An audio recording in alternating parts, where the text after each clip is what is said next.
अगर आपको ये ऑडियो शो पसंद आता है और आप चाहते हैं कि ऐसी ही ऑडियो बुक्स इस शो पर हर हफ्ते आती रहें, तो एक छोटा सा कंट्रीब्यूशन हमारी मेहनत के नाम। आपकी कंट्रीब्यूशन से हम आपकी पसंद की किताबें खरीद पाएंगे और आपके लिए लगातार नई कहानियां ला पाएंगे। आप इस क्यूआर कोड पर अपने हिसाब से कुछ भी अमाउंट 10, 20, 50 कंट्रीब्यूट कर सकते हैं। आपको अगर कोई खास बुक चाहिए तो आप हमें ज़रूर बताएं। धन्यवाद। नमस्कार, स्वागत है आपका पढ़ा करो सुना करो में। मेरा नाम है एहतेशाम रईस और आप सुन रहे हैं दिव्य प्रकाश दुबे द्वारा लिखी गई टेंशन मत ले यार।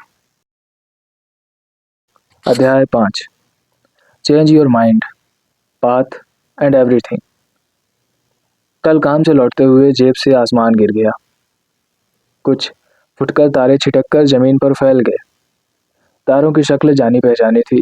तारे गुमशुदा सपने थे जो रोज सामने होते हुए भी टिमटिमा कर बुझते जा रहे थे। तारे बिनने का समय नहीं था। ट्रैफिक बहुत था। लेट हो रहा था। गाड़ी अटकी हुई थी, लेकिन रुके हुए होने से एक हड़बड़ी थी। मैं सोच रहा था कि इतने दिन हो गए, ये ट्रैफिक खुलता क्यों नहीं। सामने दिखती हरी बत्ती रेगिस्तान में दिखते पानी जैसी थी। लाल बत्तियां अक्सर दूर से हरी दिखती हैं। हमें सही में जहां होना था वहां के लिए रास्ता बदलना आसान नहीं था।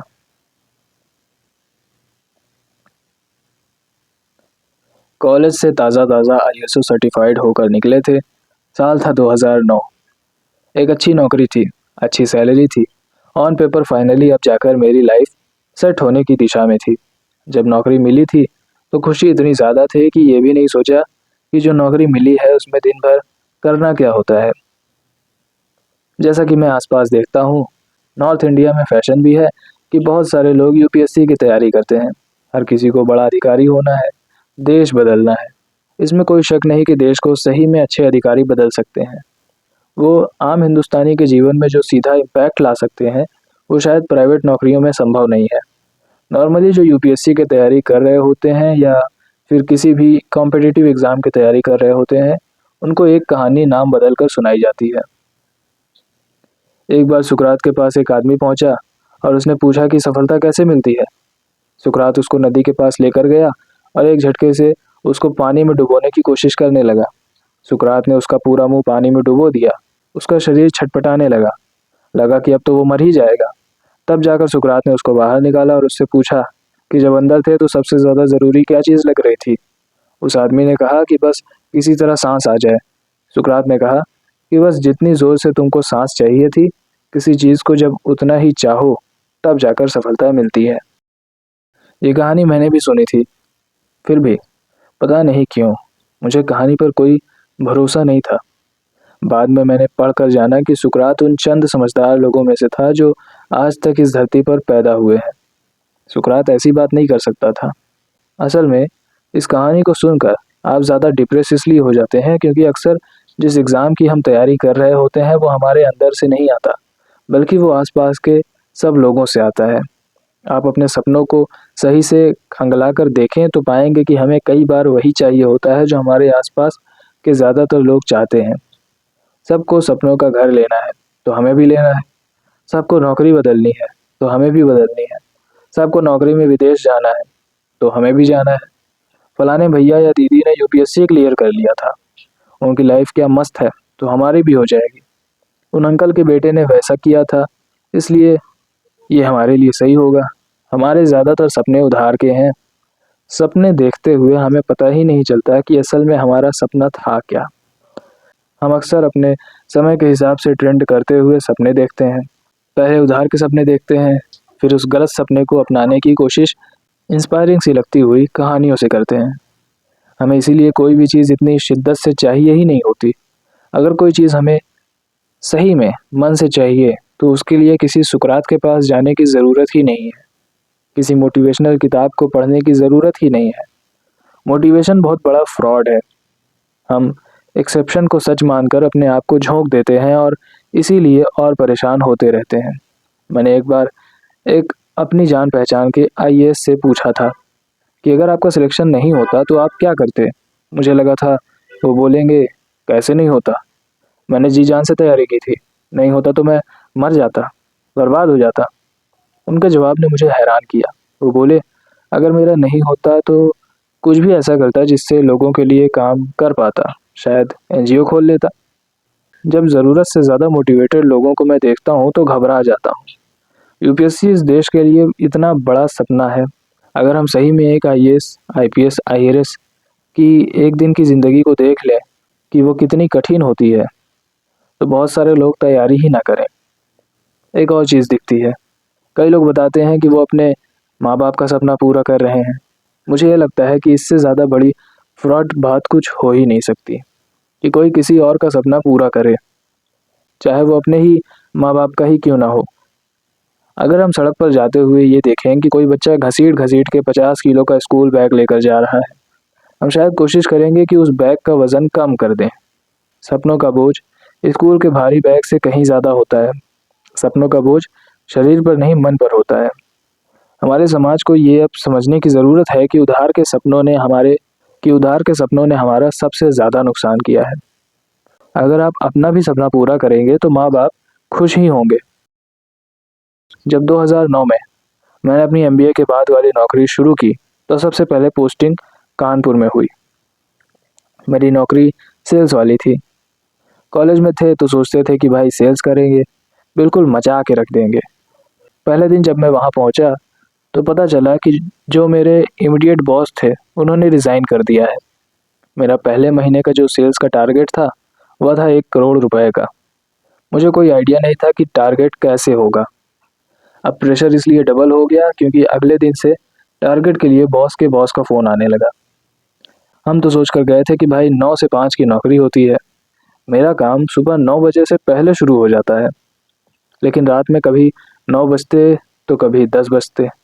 चूँकि मैं टेलीकॉम की सेल्स में था तो दिन भर में एक दुकान से दूसरी दुकान, दूसरी से तीसरी दुकान जाना पड़ता था। कानपुर में जितना बड़ा एरिया मेरे अंडर आता था, उसमें दिन भर में कम से कम 150 से 200 फ़ोन कॉल मुझे उठाने पड़ते थे। शुरू के 1 महीने नौकरी करने के बाद मुझे लगा कि भाई मैंने अपने आप को किस चीज़ में फँसा लिया था। ये जो एमबीए किया, उसके बाद ये काम करना होगा।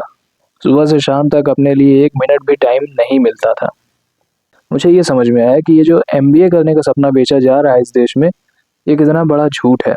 सेल्स की नौकरी मेरे बेसिक नेचर के साथ मैच नहीं करती थी, पर अब 1 महीने में नौकरी छोड़ तो नहीं सकते थे। जब एमबीए की कोचिंग करने जाओ, तो वहाँ पर एक सीढ़ी बनी रहती है, जहाँ पर एक सपना बेचा जा रहा होता है कि कैसे आप 10-12 साल में किसी कंपनी के सीईओ बन जाएँगे।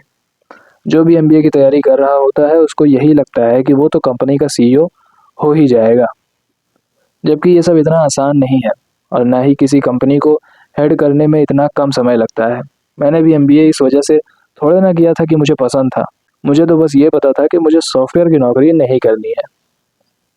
सेल्स की नौकरी का हर एक दिन मैं बड़ी मुश्किल से काटा। वो बात अलग है कि अब मैं जब उन दिनों को याद करता हूँ तो बहुत हँसी और मज़ाक के साथ याद करता हूँ। पुराना सब कुछ समय ऑटो करेक्ट कर देता है। उस पर एक ऐसा फ़िल्टर लगा देता है कि सब ठीक लगने लगता है।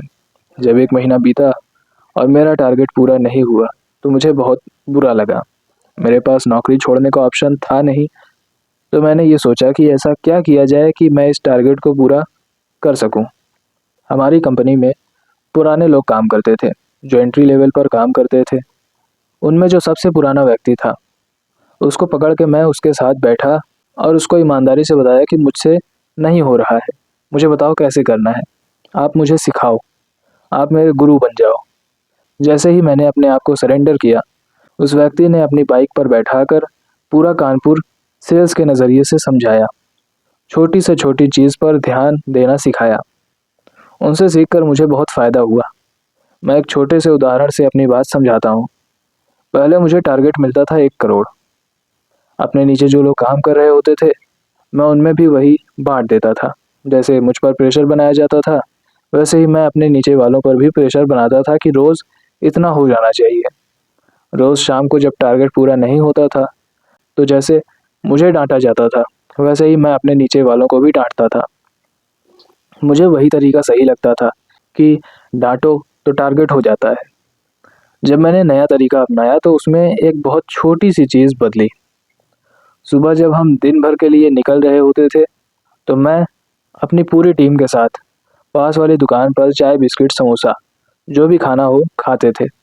मैं सबसे अलग अलग टारगेट ना पूछकर उनको अपना टारगेट बताता था और कहता था कि पूरी टीम में हम सबको मिलकर ये करना है। आप अपने आप अपना टारगेट चुन लो। ऐसा करने से कुछ दिन टारगेट पूरा होता था और कुछ दिन नहीं भी होता था, लेकिन एक टीम की तरह अब हम पहले से बहुत बेहतर कर रहे थे। कभी किसी एक की तबीयत खराब होती तो दूसरा कोई संभालने की कोशिश करता। मुझे नौकरी करने की सबसे अच्छी ट्रिक एमबीए के किसी प्रोफेसर ने नहीं बल्कि टीम के एक जूनियर व्यक्ति ने सिखाई।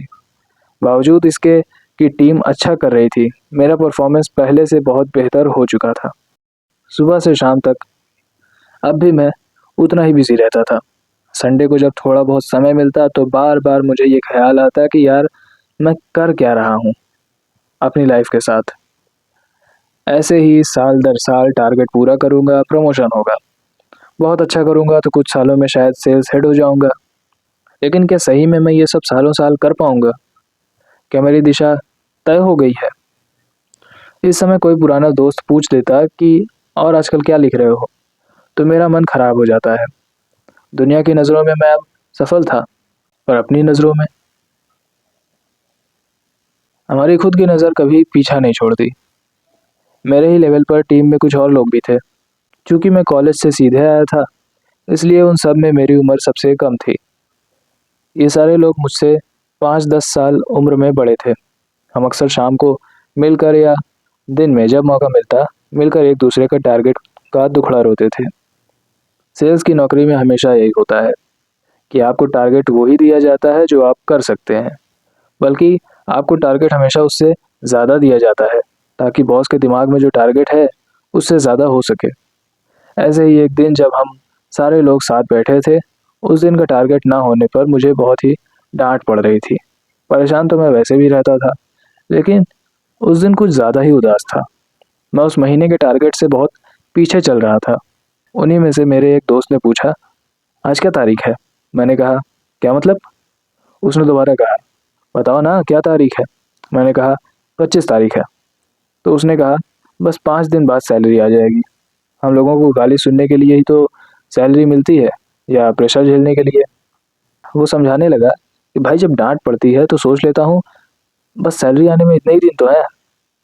कुछ दिन बाद ऐसा हुआ कि महीने के शुरू में ही मुझे बहुत डाँट पड़ी। हम शाम को मिले तो मैंने उससे कहा, "भाई अभी तो 25 दिन बाद सैलरी आएगी, कैसे झेलूँ?" उसने कहा, "भाई जब महीने के शुरू में ही डाँट पड़े तो सोच लो, अभी 5 दिन पहले ही तो सैलरी आई थी।" उस पूरे सेल्स के समय में इस लाइफ हैक ने मेरी मदद तो की, पर मैंने मुझे सोचने पर मजबूर किया कि क्या मेरी लाइफ केवल सैलरी का इंतज़ार है? बस यही था। इतने के लिए ही मैं ऐसी लाइफ जी रहा था, जहाँ पर मेरे पास अपने लिए समय ही नहीं था। जब आदमी एमबीए जॉइन करता है और इंटरव्यू में उससे पूछा जाता है कि आप कैसे कंट्रीब्यूट करेंगे, तो वो कहता है कि मैं अपनी स्ट्रैटेजी बनाऊँगा। किसी भी एंट्री लेवल एमबीए के लिए स्ट्रैटेजी आखिरी चीज़ है, जो आपसे एक्सपेक्टेड है और ये केवल एमबीए की नौकरियों के लिए सच नहीं है। इस दुनिया की लगभग सारी नौकरियों के लिए भी सच है कि जब आप जॉइन करते हैं तो आपसे ये उम्मीद नहीं की जाती है कि आप वहाँ पर आकर पॉलिसी बनाएँगे। पॉलिसी पहले से बनी हुई है, नियम कानून पहले से तय हैं। आपसे उम्मीद ये की जाती है कि जो गाइडलाइंस हैं, आप उनको कैसे बेहतर से बेहतर एग्ज़ीक्यूट कर सकते हैं। मैंने लगभग साल भर सेल्स की नौकरी की और मैं उस 1 साल में एग्ज़ॉस्ट हो चुका था। उस समय हमारी कंपनी में एक मार्केटिंग की ओपनिंग आई। मैंने अप्लाई किया, मेरा उसमें चयन हो गया। जब मार्केटिंग में आया तो पता चला कि भाई यहाँ तो लाखों लोगों को डेटा पर काम करना है। मुझे कुछ एक नए सॉफ्टवेयर सीखने पड़े, फिर ज़ीरो से शुरू करना पड़ा। सेल्स में तो दिन भर बाहर घूमना था, डाँट खानी थी और डाँटना था। मार्केटिंग में दिन भर एक सीट पर बैठना था और लाखों करोड़ों नंबर्स के साथ अपना माथा खपाना था। आसमान से गिरा और फिर से खजूर में अटका वाली बात हो गई थी। मैं फिर से फंसा और फिर वही तरीका अपनाया जो अपने से पहले के लोगों से मैंने सीखा था। मेरा वैल्यू सिस्टम यही था कि मैं जो काम करूं उसे अच्छे से करूं। मैंने काम अच्छे से सीखा। बहुत डीप डाउन हम सभी लोग ये सोचते हैं कि जहाँ से भी पैसे आ रहे हैं उसके प्रति ईमानदार रहें। अभी और ऐसा ही होना भी चाहिए, क्योंकि नौकरी में भले ही मेरा मन ना लग रहा हो, पर वहाँ मैं एक ऐसी चीज़ सीख रहा था जो बाद में मेरे काम आने वाली थी। वो स्किल था धैर्य रखना। जिस चीज़ के लिए इतने साल दिए थे, क्या बाद में फिर से अपना रास्ता बदलना सही होता? इसका जवाब है सही होता या नहीं होता। ये तो तब नहीं पता चलता जब आप रास्ता चलना शुरू करते हैं। हम रास्ता भटक गए हैं ये जानने के लिए भी कुछ दूर चलना पड़ता है।